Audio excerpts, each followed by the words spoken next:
Hello everybody, welcome back to my channel. My name is Aysha if you are new here. And in today's video, we are gonna be spilling all the juicy details about the influencer community, what it is like to be a full-time influencer slash content creator, YouTuber, whatever you wanna call it. I feel like everyone's calling it something different every day, so we're just gonna stick with influencer for this video. I asked you guys on Instagram literally this morning what kind of questions you guys had, whether it be money, PR, brand trips, like how to get into it. Just I want to be completely honest and open in this video, so I'm excited to dive into your questions. And the reason why I'm posting this today is because it is actually International Women's Day, Sunday, March 8th. So shout out to all my girls, all my women, my beautiful community that supports me on a daily basis and just allows me to do what I love to do. You know, there's my favorite quote, when women support other women, amazing things can happen, something like that. I don't know, there's a quote in there somewhere.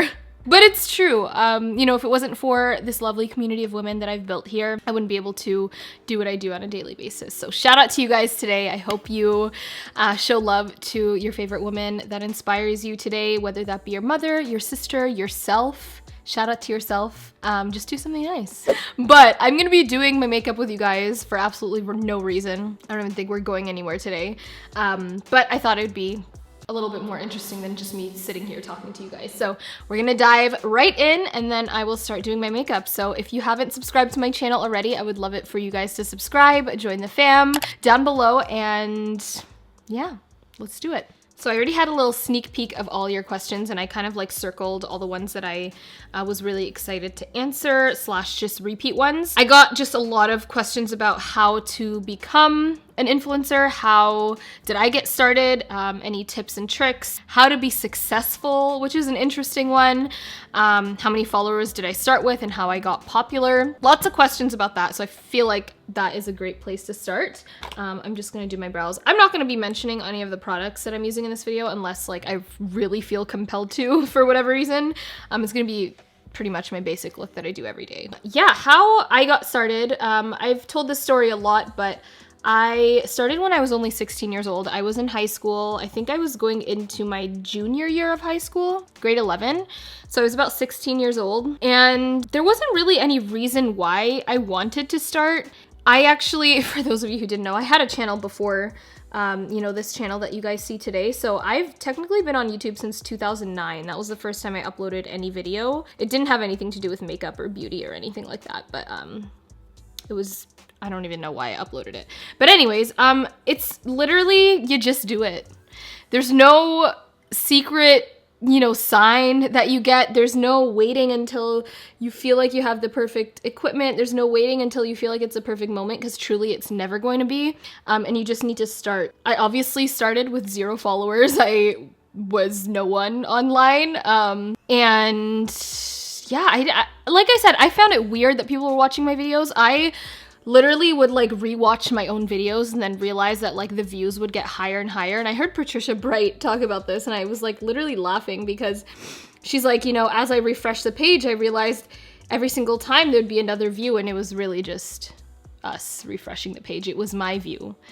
So anyways, when I got to like even just like, I don't know, 5 subscribers, I was like, oh my God, people are actually watching this. So I feel like you just have to do it. And there's literally no outside factor that is going to push you more than yourself. You just got to do it if you feel like you have something to share with the world.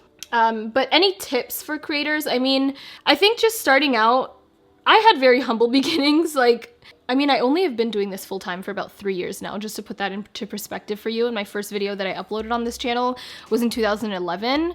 I think I made the actual channel a year before I actually posted anything because I just, you know, really liked watching YouTubers and stuff. So honestly, the iPhones lately have gotten so good. So you can literally just start with your iPhone. Sometimes I forget my vlogging camera and I will just vlog with my iPhone. And even just like on Instagram and stuff, I've been doing pretty much all of my Instagram videos lately with my iPhone, and it's great quality. So you don't really have to invest a ton of money. All the technology that I use, I always link in the description. It's just kind of like always there. But I use the Canon 80D. I have a microphone as well above me that I use. It's the Rode VideoMic Pro. And the lens that I have is the Sigma, I think 18 by 55 millimeters. So yeah, that is basically how I got started and how I think anyone should start. Oh, and how I got popular, how I got followers and stuff. I was just consistent. I would just consistently upload videos and people found interest in that. I also feel like at the time that I started, there was literally no women of color or just like Black Muslim women online at all. On YouTube specifically, I should say. There might have been like on Facebook and stuff. But yeah, I started at a time where I feel like the world really needed it. So a few people asked how I get noticed by brands, whether I did outreach to brands or whether like I just kind of waited for brands to reach out to me, and I definitely didn't wait. I feel like if you want to wait for opportunities to come to you, do that, but I can promise you it ain't gonna happen. You really just have to put yourself out there, and this goes beyond just like how many subscribers you have. Like I thought that once I hit 100,000 subscribers on YouTube, like all the brands would just like beg for me. And it was literally crickets, like no one knew who I was. It's really important to just put yourself out there. And what I mean by that is, you know, what I did was I created some sort of like chase list. So I wrote down all the brands that I wanted to either be on their, initially I just wanted to be on their PR list so that I didn't have to keep buying all the products. And mind you, I don't think I got any PR packages before I hit like 50,000 subscribers. I think that was like maybe the first PR package I ever got. Yeah, just create a sort of chase list, write down all the brands that you want to be on their radar for, like, you know, something that is achievable for you, and just reach out to them. Give them a simple DM. I still to this day DM brands that I want to work with or want to get on their radar, or even just want to have like coffee or something. There's no shame in it. I feel like brands really appreciate it as well. It shows that you're actually interested. So yeah, just do that. Do some outreach. If you have any good friends in the industry, reach out to them and see if they're willing to share any PR contacts. Of course, if they're comfortable with that. If they're not, do not hassle them about it. Try to find contacts on your own too. Go on Google, do a quick LinkedIn search, just do what you can essentially. Right now I can say brands, I feel like, reach out to me more than I reach out to them, but that's because I've kind of already done all the outreach. Like I remember when I first went full-time with my YouTube channel back in 2007, oh my god, 2007, I was not even on YouTube. I was sending out at least 10 emails a day. 10 emails a day. So majority of my day wouldn't even be creating content. It would be reaching out to brands because I knew that's, you know, how I was gonna make an income. So you gotta put in the work. Don't expect the work to be put in for you. And someone asked specifically how it is as a woman of color and like negotiating and stuff like that. I definitely will say for every we'll just say ounces, it doesn't make any sense, but for every 1 ounce of work a non-woman of color has to put in to get like brand deals or get on PR lists, women of color, let's just be honest, have to put 10 times or 10 ounces more of that work. So it's just a fact at this point. Unfortunately, it does suck, but it doesn't mean that it's not impossible. So you just have to work 10 times harder, which is what exactly what I did. I didn't let, you know, outside factors that I couldn't really control decide how my career was gonna go for me. So you just kind of have to swallow up that fact and put your ass to work. And when it comes to negotiating and figuring out like your worth, I got some questions about like how to know your worth and how much should you be asking. It really depends on where you are. I know everything in this video is gonna say it depends because it really does. You know, the first couple sponsorships you take probably won't be a ton of money, but you do have to know your worth and factor in how much work and time it takes to create one video. So say if it takes you 5 hours to edit a video, but then it takes, you know, 3 hours on top of that, everything from like production to actually filming the video to like putting it onto YouTube and all of that stuff. Like say it takes like 10 hours total from start to finish. That is 10 hours of your work. So you don't want to be charging $20, you know, like I don't know anyone that wants to be paid $20 an hour, or sorry, $20 for 10 hours of work. Yeah, it's just, it's not possible. So you have to look at it in that way. You know, if you're putting 10 hours of work, what is something that you would be comfortable with? And then obviously you're not focusing on just one brand. You might be doing a couple sponsorships that month. So just do something that you feel like will be comfortable for you. There was this one website that I used to use called Social Blue Book. I'm not 100% sure if it's still around, but if it is, it's a great tool to know how much you should be charging for brands, because they will literally like take all of your info and basically spit out a number and be like, this is how much we think, you know, your content is worth and how much you should be charging. So yeah, if you have a friend also in the industry that has a similar size to you, similar like subscriber amount or followers or whatever, don't be afraid to ask them. I feel like women are always shy about sharing their knowledge with something, especially when they're in the same industry. And I get it, but at the same time, like, you're really hurting yourself by not sharing any information that you have, and you're really hurting the whole industry as a whole.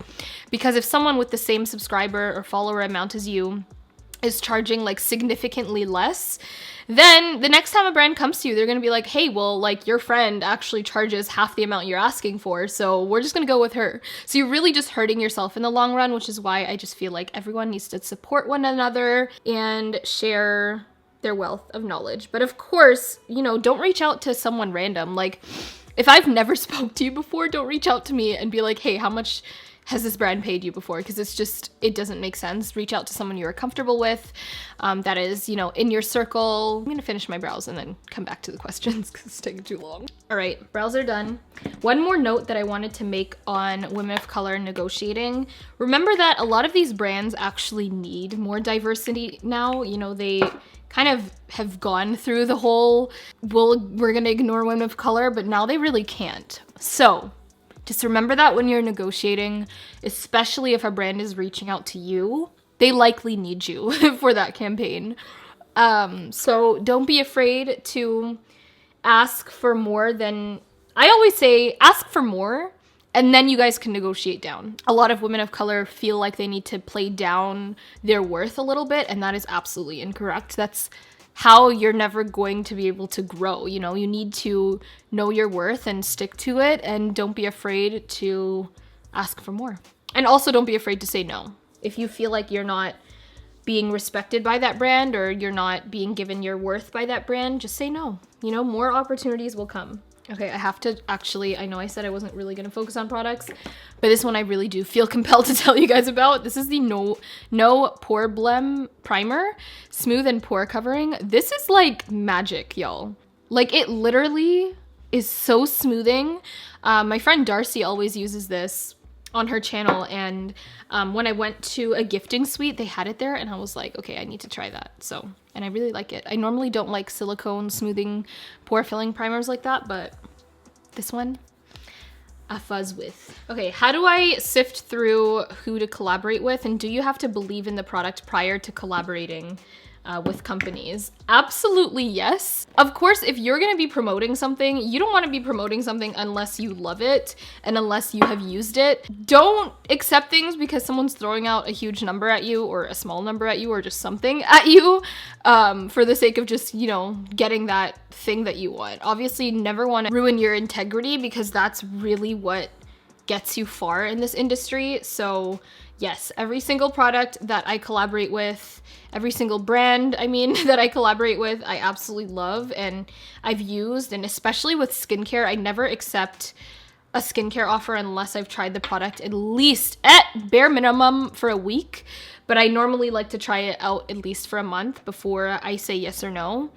So just keep that in mind. Oh, also another one, sometimes, and this actually just happened this morning, or this afternoon, sometimes a brand will reach out to me and I will have like two essentially same offers from the same brand, like two of the same products essentially. And I kind of have to choose which one is gonna be better suited for my channel and suited for you guys and what I think you guys would appreciate more. So sometimes, yes, I do unfortunately have to say no to brands. Like, say if I am doing like, I don't know, 3 skincare sponsorships in 1 month, I'm like, okay, if another one comes up, even if it's a lot of money, I have to say no, because I know it's just getting too much at that point. And I have said no to thousands of dollars, guys, like, because yes, the product was amazing. I still even use some of the products with this brand, but it's just not worth overcrowding you guys with a bunch of sponsorships that happen to be in the same like realm, especially skincare. So that's kind of how I sift through products.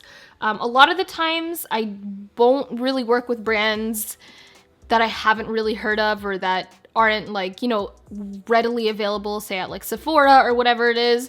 I just prefer to work with the more like not mainstream brands. I've worked with some indie brands, but I think it's just a lot easier when you guys actually are familiar with the company. Okay, someone asked about business investments and how to be rich.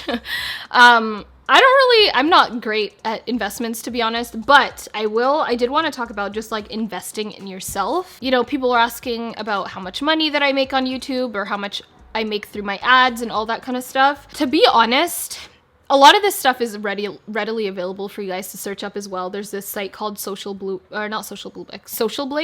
and it'll kind of give you a ballpark about like how much someone makes off their YouTube channel, just in terms of AdSense, obviously not the sponsorships, because that's more like private information. Yeah, I mean, it's not a real, I haven't even checked my Social Blade in a while. Let's see how much it's saying that I make. To be honest, a lot of the money that I make onto YouTube, I invest right back into it. I feel like if you don't invest in yourself first, I don't want to say you'll never get anywhere, but it's very hard to get somewhere. I am not afraid to invest my money that I make off these videos back into my content, whether that is with an editor or with better equipment or, you know, different software to help me just like improve the quality of my videos, just stuff like that. It's never a bad investment because it's going back into your passion. It's going back into, you know, your baby. So anyways, I have my Social Blade up here. I make an estimated monthly earning of $198 or in between $198 to 2.3K. And then per year, it says I make between 2.4K and 37.9K, which even the highest number, like that's just under $40,000 a year. That is very low, especially when you consider, you know, a portion goes to my management. It really, really varies. But I feel like it never usually gets to like $100 a month. Like, sis, I have a degree, okay? Ain't nobody trying to make $100 a month. So it really isn't a lot to play with, and I'd say like a huge chunk of what I make from these figures goes right back into my channel. You guys know I have an editor. Some people were asking about like what software and stuff I use, how did I learn to edit and all that kind of stuff. I just learned on iMovie myself through YouTube videos, watching YouTube videos, how to edit, stuff like that. But over the last year, I have started working with an editor. I just find investing that money into an editor has been so worth it for me because it allows me to push out more content for you guys. I was really focusing on Instagram a lot over the past couple of years, so it really helped me just focus on that. And it helps me also just be able to live my life. You know, before I was working probably 16 hours a day. Like I had no life. It was filming videos, editing videos, answering emails, like all that kind of stuff. And since having an editor, like I'm actually able to enjoy married life and enjoy going out to events more and all that kind of stuff. So just learn how to invest your money into where it matters most. So if you feel like you want to improve your content, put that money that you're making from those AdSense ads back into your content. This is an interesting question, and I feel like I need to address it. Someone asked, could you share stuff, especially skincare, that are not sponsored that you genuinely like? But y'all, I kind of explained this already, but all the skincare sponsorships and stuff are from brands that I genuinely like. Again, if I'm not 100% sold on a product, I'm not going to take that sponsorship no matter how much money they are throwing at me, okay? But if you guys want me to do a non-sponsored skincare routine, I mean, I could do that too. But majority of the products will likely be the products that I had been, you know, previously paid to talk about because I like them. Now, I'm not going to say exactly how much I make, but another question that I also saw was like what you studied from university. I studied business administration with a focus in marketing. I got a 4-year bachelor's degree, which means that if I were, you know, now it would have been like 3 years out of university. I would have easily been making over, you know, 60K a year from just, you know, a regular corporate job. So if you take that into consideration, a regular, you know, 9-to-5 corporate job, 60K plus, we learn this thing in university called the opportunity cost. So it is the cost of accepting one opportunity versus another. That might not be the exact textbook definition, but that's how I explain it. And my opportunity cost for leaving, you know, a stable 60K per year income has to be way more you know, from me leaving that and doing YouTube. So just think about it that way. I make a very comfortable, healthy living from this, but I also invest a lot, probably about a third of what I make back into the content. But I will say, I definitely make over 6 figures. It's no secret that YouTube does provide a healthy living, and you know, even if I wasn't doing this, making over 6 figures was always a goal for me, because that is the type of lifestyle that I was striving for, and that's why I went through university and paid a crap ton of money to, you know, a business that just took it anyways and asked me to pay more after I graduated. Like, why are you emailing me saying you want donations, sis? Anyways, that's... I was just so triggered right there, y'all. Now, in terms of exactly how much you can make from YouTube, it really, again, the word everyone hates, it really depends. For someone like me, if I was just surviving off my YouTube channel, like no sponsorships or anything like that, to be honest, I wouldn't be able to do this full time. I really wouldn't. I would have to have a part-time job. But for example, someone who consistently gets, you know, let's just say 100,000 views per video, and they post like maybe 2 to 3 times a week. Like, it can range anywhere from like 2K all the way like way up to, I don't know, 10, 15, 20, even $30,000 a month. So it really, again, depends. That's why you see a lot of your favorite creators working with different brands to kind of supplement that income, because it really just is not viable to just depend on YouTube. It really also just depends on the month. Like, from November to December, that's the highest ad revenue any YouTuber will get, because a lot of brands are putting more money into ads at that time for holiday and all that kind of stuff.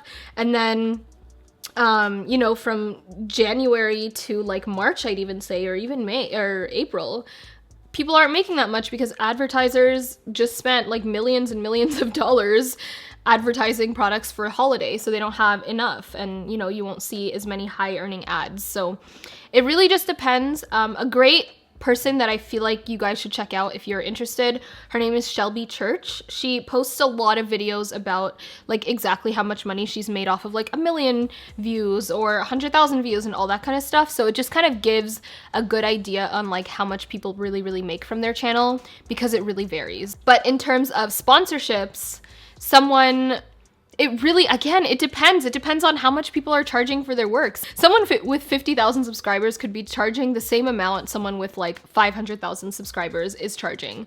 It all goes between like how much someone is willing to take for a sponsorship, whether they're willing to, you know, steer away from their actual worth just to make a quick buck because they really need it that month. Yeah. I mean, it really depends. But I definitely don't think that you should see a subscriber amount or a follower count on Instagram and just assume that they're probably not making a lot of money, because girl, I have some really good friends that have, you know, a third of my following and are making some bank, okay? Some bank, because they know how to work the market and they're smart and they work smarter than they work harder. So, but I can also confirm that like, even just like speaking with other people, I know some people that are charging way less than what they should be. And I'm making, you know, way more than them, and I have way less of a following. That's because I stick to my worth, and I know my worth, and I know what I need to get by and how much work goes into creating that piece of content. So I stick with my rates, and if, you know, a brand can't meet that, then I will respectfully decline them. It's just kind of what it has to be. And I feel like that is so important, you know, as a woman of color, as a visible Muslim as well, to be able to do that, because a lot of people do want to underestimate your value simply because of how you look. And they will feel comfortable paying your rate to, you know, a white woman instead of you, because they feel like they're going to get more from that. And that's not fair. And that's when I draw the line and I say, you know what, you can work with that other person instead, because I am not the one. I'm not the one, okay? I'm not. Don't mess with me. Someone asked, do I ever want to take a break from it all, like not being glam every day? Truthfully, yes, I do feel like taking a break from it all sometimes. And I just remember like why I'm doing it and how much happiness it has brought into my life and how much opportunity it's brought into my life. But in terms of like not being glam every day, guys, I'm not glam every day. I'm glam maybe like once a week when I need to be. And even then I've been testing it, y'all. I've been going to events without makeup lately and it is freeing, okay? It is freeing not spending 2 hours on a look that I'm gonna wipe off in 3 hours, you know? Like for today, for example, like I wouldn't be putting on makeup unless I was filming this video. And even then I'm probably gonna wipe it off right after because I'm not really going anywhere. So a very valid and fair question because it is confusing sometimes. You guys just see like the end result. Obviously you don't see everything that goes into it. And this also ties into someone else's question about whether or not a lot of people work with managements. Like, do most people work through managements or agencies? Not everyone is on a management/agency. Well, I mean, it's been almost 2 years now, but I signed to a management around the time that I got married, actually that same month. So September 2018, it's going on 2 years, but it's really only been a year and a half. Everything that you guys saw before that, I was doing all on my own. I did have a YouTube network. I feel like a lot of people don't know what that is and it's going to take too long to explain, but basically they weren't really my management, but if I needed them to help me negotiate with something, like they would like come in and help me. But majority of all of the outreach, you know, all of the brand collaborations, like I would reach on my own, with the exception of a few that my network did bring me, which was great. So yeah, it really depends. But anyways, if you do have a manager agency, they usually take somewhere between 10 to 20% of your income, sometimes more, sometimes less. Actually, I haven't really seen anything less than 10%. But the average, I'd say, is somewhere between like a 15 to 20% ratio, which is like they will take any sort of money that you make, and they will take a portion from that for all the services they render, where, you know, negotiations and all that. But basically the way it happens, I keep saying basically, a brand, you know, has a launch coming up or has an activation for a specific product. They say, hey, we're launching this product. We'd love for you to do an integration. And there's a couple different types of videos that people will do.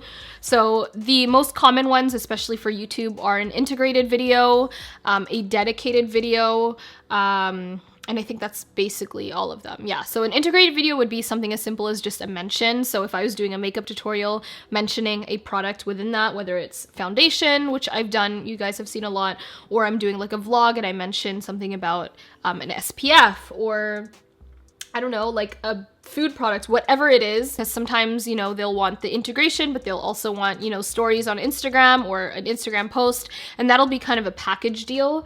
So yeah, you would price that accordingly.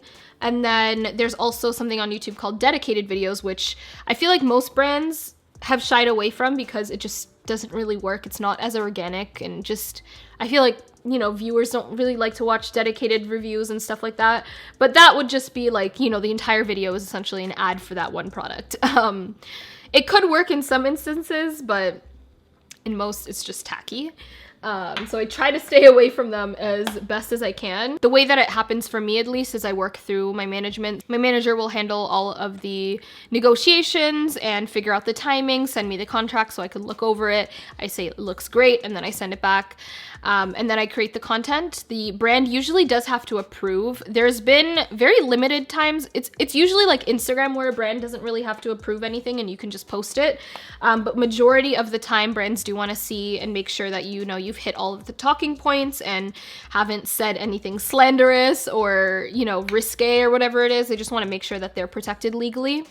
And then that's basically it. You post the content and you get paid. And that's basically how sponsorships work. Obviously, there's a lot that goes into it. Like, there's ideation, figuring out how you're gonna work the product into that video, or like what even type of video you're gonna do. Sometimes brands wanna see concepts before you actually start filming. So there is a lot that goes into it, and I feel like I could honestly make an entire video on that.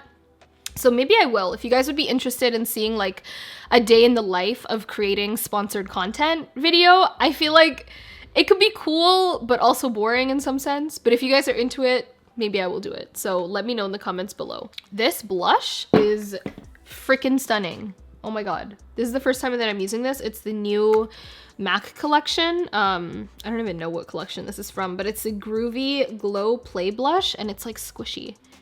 Like, it reminds me of those Maybelline ones from the Dream, like, bouncy blushes or whatever. I don't know what it is called. Oh, and one thing that I also want to mention, because someone asked about how I edit my Instagram photos and how I take them and stuff. When I was getting more into Instagram, I realized that I really needed help. And that is another point of me reinvesting, you know, my earnings into my content. I knew I either needed an assistant or a photographer or just someone that could help me create more content. So when I was in Toronto, I started working with my cousin, as you guys know, and she would help me with other things, but majority of the time it was building on my Instagram. And I think that was like the smartest decision I could have made, because it just made it easier for me to build out, you know, Instagram as another revenue stream, because I feel like you can never truly just depend on one social media to make an honest and healthy living. Not honest, like a healthy living, because, you know, you never know, like your engagement might just like really slow down on YouTube. So it's nice to be able to focus my, you know, energy into different streams. So over the past 2 years, I'd say, yeah, probably almost 3 years, I've finally been able to monetize my Instagram account, which is great, which means that I could take a lot of that money that I made from those ads and all of that stuff and put it into getting a photographer as well as an assistant. So I do work with a photographer. I'd say about like 70% of the photos that I post onto Instagram is with my photographer now. Her name is Morgan. She's so talented. So I usually like to shoot with her at least a couple times a month, different outfits, so that I have content to post. And when I'm working with brands, it's just much easier because they get, like, you know, a better quality photo. And I feel like ever since doing that, actually, I know this, there's been a huge correlation between me actually getting a photographer to me getting like more fashion deals and more deals that I just wouldn't be able to do on my own. This is another thing that I wanted to address, because I did mention, you know, I make a certain level of income, you know, above 6 figures. What doesn't get factored into all of this is taxes. And honey, it's really a touchy subject for me, because the level of taxes that I have to pay back sucks. Okay, it really sucks. You know, you see all this money, life is good. You're like, ooh, let me buy that designer, let me buy this. And then it gets to April and you owe more money than some people make in a salary a year. And you just to see all of that money leave your account, it's truly heartbreaking. Okay, I'm being super dramatic, but it really does suck, and I'm sure a lot of you guys can agree, especially if you're self-employed. So you also have to just put that into account. So yes, I might be getting paid a lot more, but I don't see all of that taken out of my account as it comes into it until April. And that's when life gets real. That's when shit gets real. But on the contrary to that, all of the investments that you're making into your channel or whatever it is, whether you're buying equipment or anything that has to do with your business, you can expense that. So yes, you're spending it technically, but at least all of that money gets taken off from like your gross income, and you don't have to pay that back to the government. So yeah, at least there's that, you know? All right, makeup is all done. This is the finished look, like I said. Basic. But I have some questions that you guys asked actually on the YouTube Creator Studio. If you don't know, I don't even know really how you see it. I think it's like, it must be on mobile only. But if you scroll through your like subscription list, then you should be able to see like the little polls and stuff that I leave and like all the little comments. But anyways, someone asked, how long did it start, or how long did it take before you started making money on YouTube, obviously, or just with social media? And it took a while. I mean, I didn't even know when I first started my YouTube channel that people were making money off of it. And at the time that I did start with this channel in 2011, people were making money off of it. But I feel like to be making like a significant amount of money, I think that was probably in like the year 2016, so like 4 years ago.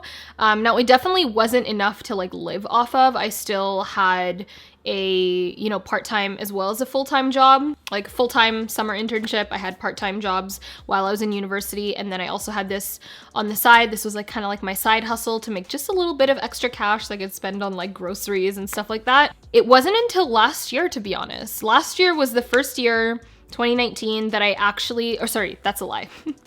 2018. 2018 was the first year that I made a substantial living off of my YouTube channel and was able to support myself 100%. Now I was living obviously with my parents, but I definitely could have moved out if I wanted, but in my culture, you don't really move out until you get married anyways. So yeah, I started my YouTube channel in 2011, didn't start making a substantial living salary, or not salary, like income, until 2018. So that is 7 years. 7 years, y'all. It took me 7 years to make a substantial living off my YouTube channel, and that is, I actually went full-time in 2017, so that year I was kind of bumming it out, just making enough to reinvest back into my channel. I maybe possibly cracked like 30K, but it was not a lot of money at all. Like 30K after taxes is less than minimum wage. But thank God we have moved on from there. We have glowed up, we have growed up, that doesn't, let's move on. What tools would you recommend for a beginner? Camera, editing, programs, I've been wanting to start my channel, etc., etc.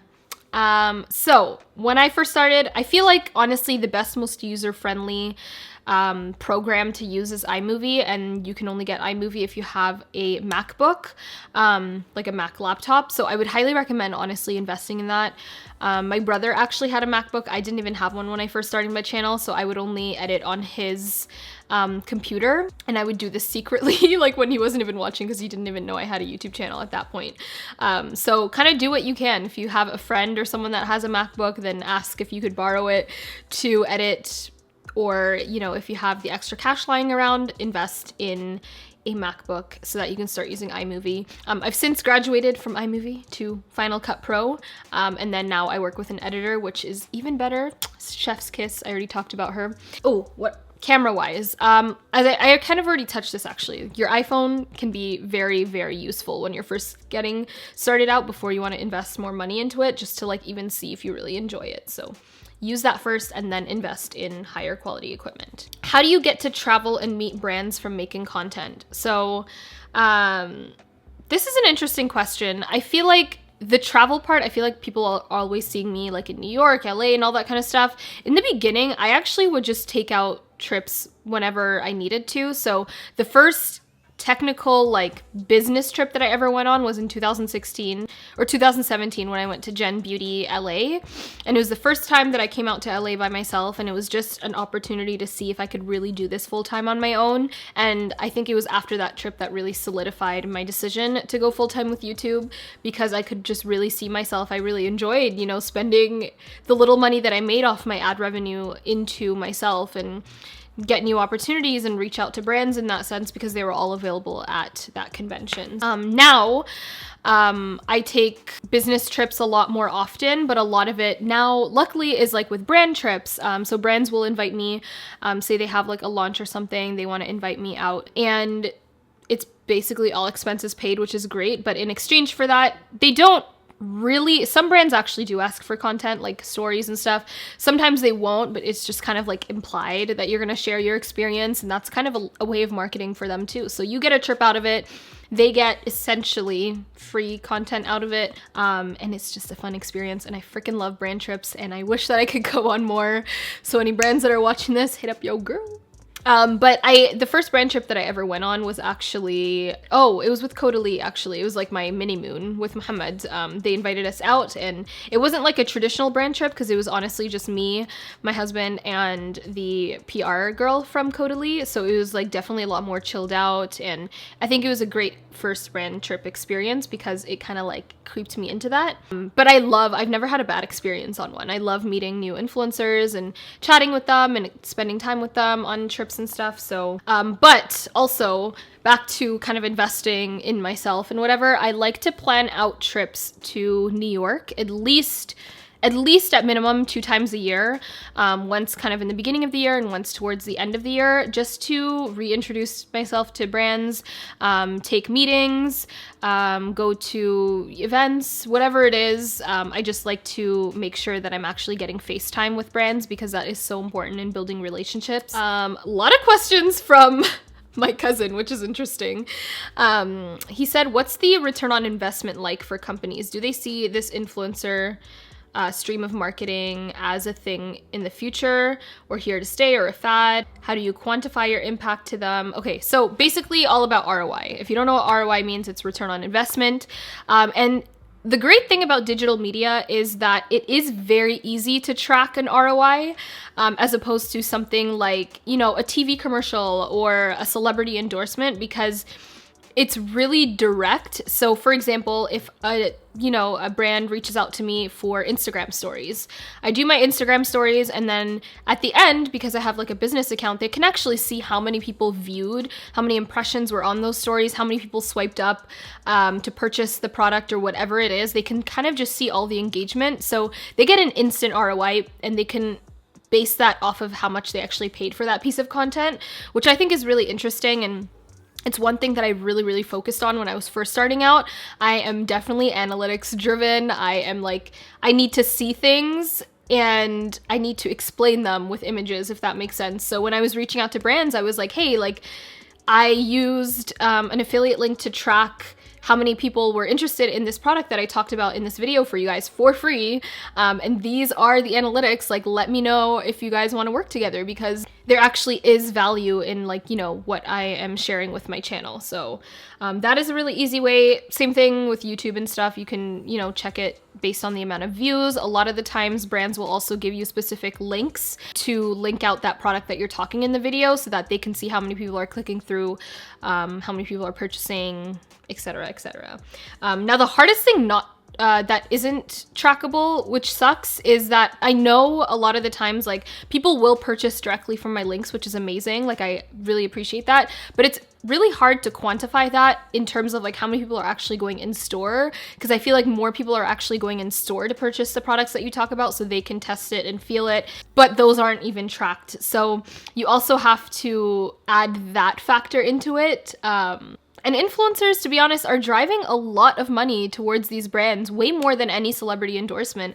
And these celebrities are literally getting paid millions to talk about a product that they likely, or maybe they do use, but I don't know. I just feel like it's more personable that way, which is why I don't think it's ever going to slow down, at least in the next couple years. Why are a lot of influencers focused on diversification? So merch, collabs, etc. And I kind of touched on this already, but diversifying your income is so important. I, to be honest, think it is but it's just not smart to only focus on one stream of income, for example, AdSense or whatever it is, because that can always be, taken away from you. There's a lot of changes that have been happening on YouTube. People aren't making as much from their ads, etc. Like advertisers are really closing down on what type of content they want to put their ads on. That's why a lot of companies or a lot of influencers will do like merch releases or collaborations with brands, or they'll come out with their own product line, or they will just have, monetization on all different types of platforms. Like TikTok is becoming a huge platform now that people are monetizing and being able to make money off of through brand deals. So that is basically why it's just important to really diversify your income so you can just get the most out of everything. But someone asked, like, have there been any brands or any instances or collaborations where you feel like you've had to compromise your deen or your religion for? And there have been opportunities that have been like brought up to me that, again, a lot of money, but it just doesn't make sense. So to give you guys an example, a brand reached out because they were coming out with a neck cream, which, first of all, I don't really use a lot of neck creams. I have been bringing my products down to my neck a lot more because I have been seeing a little bit of signs of aging. I'm only 24 right now, but it happens. But as a neck cream, like obviously I can't just be like, hey guys, I'm using this neck cream and not actually like show it on myself, but I choose to cover my neck. So it just didn't make sense. So I had to pass that up, and I was honest with them. I was like, you know what? I probably would enjoy this product in my day-to-day, but I can't accept it because it goes against my values and my religious values. So me and my managers had a very open conversation about this before I even signed to them, because I was like, this is going to be a topic that will probably be brought up a lot throughout working together, and I never want to compromise my religious values for a check. So it's as simple as that. It's as simple as saying no, respectfully declining, explaining the reason, being open with them, and trusting that a better opportunity will come forth.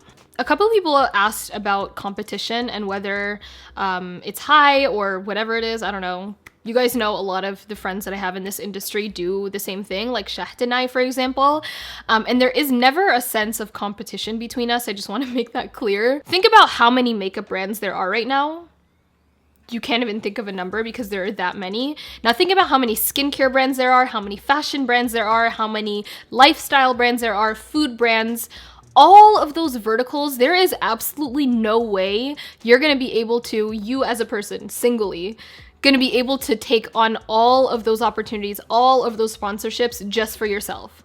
It just doesn't make sense. It doesn't make sense for anyone, regardless of how big they are, how successful they are. There's always gonna be work for someone. You know, when one opportunity comes to one person, another is gonna pop up for someone else. So it's not even like a factor that you should be thinking about, which is why I 100% go for the collaboration over competition. How do you feel about meeting fans? Do you like meeting them randomly?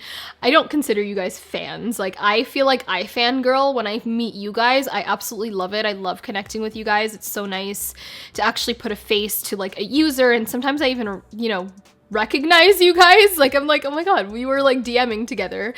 And that's another thing I want to mention. People were asking how my work-life balance is and like how much time I dedicate throughout a day and how different it is from like a 9 to 5, how many hours a week I work, etc. I never want to be so focused on my content that I'm forgetting about the people.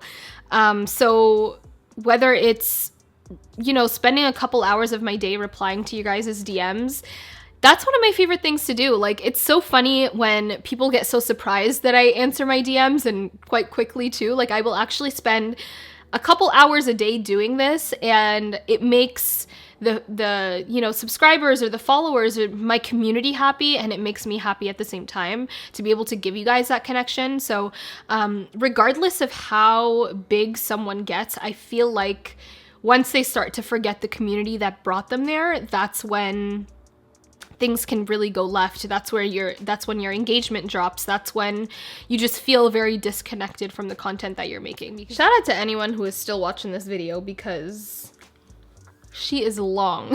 Like, I'm getting tired. But questions about sustainability, whether I see myself doing this for the long run, what my backup plan is, a lot of questions about that. The thing is, nothing is ever guaranteed. The job that you currently have is not guaranteed. You can get fired, you can get laid off, something can happen that can prevent you from working that job. But that isn't a reason for you to not work as hard.